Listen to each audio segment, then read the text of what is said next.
Hello, thank you for joining with me. We are in A Course in Miracles workbook for students, part 2 of the workbook, section 11, What is Creation? And today we are on lesson 325. All things I think I see reflect ideas. This is salvation's keynote. What I see reflects a process in my mind which starts with my idea of what I want. From there, the mind makes up an image of the things the mind desires, judges valuable, and therefore seeks to find. These images are then projected outward, looked upon, esteemed as real, and guarded as one's own. From insane wishes comes an insane world. From judgment comes a world condemned, and from forgiving thoughts a gentle world comes forth, with mercy for the Holy Son of God, to offer him a kindly home where he can rest a while before he journeys on, and help his brothers walk ahead with him and find the way to heaven and to God. Footnote 140. Because perception comes from a process of deciding what I want, making images of what I want, and then projecting those images and seeing them in the world, I can see two different worlds. Through judgment, I will want to look on images that should be condemned, and they are what I will see. Through forgiveness, I will want to see images of a gentle, merciful world, and that is the world I will see.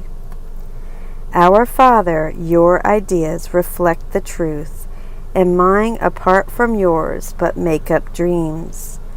Let me behold what only yours reflect, for yours and yours alone establish truth. And now we will go on to the commentary. All things I think I see reflect ideas. And this is the practice suggestion by Robert Perry. I find it helpful to make this idea more specific. Think of a situation you are seeing that is causing you discomfort. Then say, this thing I think I see reflects ideas. I am seeing only the projection of my judgmental thoughts. Father, let me see the reflection of your thoughts. Commentary by Alan Watson. This lesson is probably the best single summary of the Course's theory of perception. What I see reflects a process in my mind which starts with my idea of what I want. From there, the mind makes up an image of the thing the mind desires, judges valuable, and therefore seeks to find. These images are then projected outward, looked upon, esteemed as real, and guarded as one's own. Everything I see is a projection. By this analysis of perception, we see absolutely nothing real with our physical eyes. All of it reflects a process in my mind, and nothing more than that. What we see are all projected images. As an early lesson in the workbook says, I have given everything I see all the meaning that it has for me. And that's lesson 2. As we choose what we want to see, the world arises in our sight. If we choose judgment, we will see a world condemned. If we choose forgiveness, we will see a gentle world. This is why the Course focuses entirely on healing the mind and not on changing the world. To change the world is not necessary. It will change with our thoughts.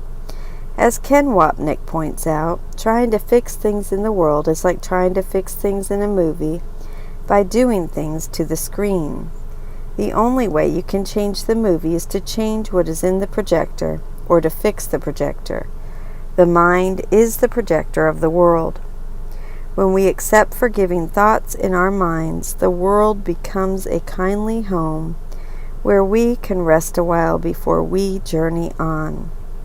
It becomes a place where we can help our brothers walk ahead with us and find the way to heaven and to God. That is what we do in this world when we have had our minds healed. Help others do the same. What we want is the ideas of God reflected in the world, rather than our own ideas. Apart from God's ideas, our ideas only make up dreams. Today, I do not want dreams. I want reality reflected in my world. It all starts from my idea of what I want. Therefore, Father, I ask help in wanting only the truth, only peace, and only what is loving. I want union, not separation. I want healing, not conflict. I want peace, not war. Help me recognize it whenever I think I want anything else or anything besides the truth. To recognize it, bring it to your light for healing, and let it go. Now, if you'll please close your eyes, I will lead us into meditation. All things I think I see reflect ideas. Our Father, your ideas reflect the truth, and mine apart from yours but make up dreams. Let me behold what only yours reflect, for yours and yours alone establish truth.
Thank you so much for joining with me in the meditation for lesson 325. All things I think I see reflect ideas.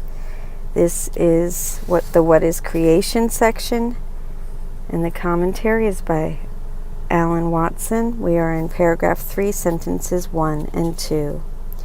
Creation is the opposite of all illusions, for creation is the truth.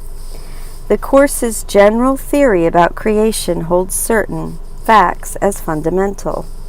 Only what is created by God is real or true. All that God creates is real, true, and eternal. Therefore, anything that is not eternal and changeless is not real and not true. Based on these assumptions, the Course concludes that all things of this world, the earth itself, the entire physical universe, and especially our bodies and our apparent life here on earth, cannot be God's creations because they are not eternal and changeless. Everything we can see with our eyes, even the seemingly ageless stars, has an end. What ends is simply not real in the Course's sense of the word. All of it, every bit of it, falls into the category of illusions. Furthermore, God's creation is holographic, every part container of the whole. This is a concept that defies matter-based logic. The nearest analog I know of is the hologram. Once a holographic image has been captured on a photographic plate, light shined on the plate will produce a three-dimensional image of the hologram. If it is a picture of an apple, it will be a 3D apple, and you can view different angles of the apple by moving the angle of light shining into the image. Now, if that holographic plate is broken into 4 pieces, you do not end up with 4 images of parts of an apple. Instead, you will have 4 smaller images of the entire apple. The whole is in every part. That is what God's creation is like. Fragment it as you will, and the whole of creation is still reflected in every tiny part. All of creation is in you and in me. The holy whole creation is what the Course refers to as the Holy Son of God. God's will is complete in every aspect. Another word for part, the Course will often use different words for part, such as aspect or fragment. But the unspoken assumption is always that every aspect contains the whole.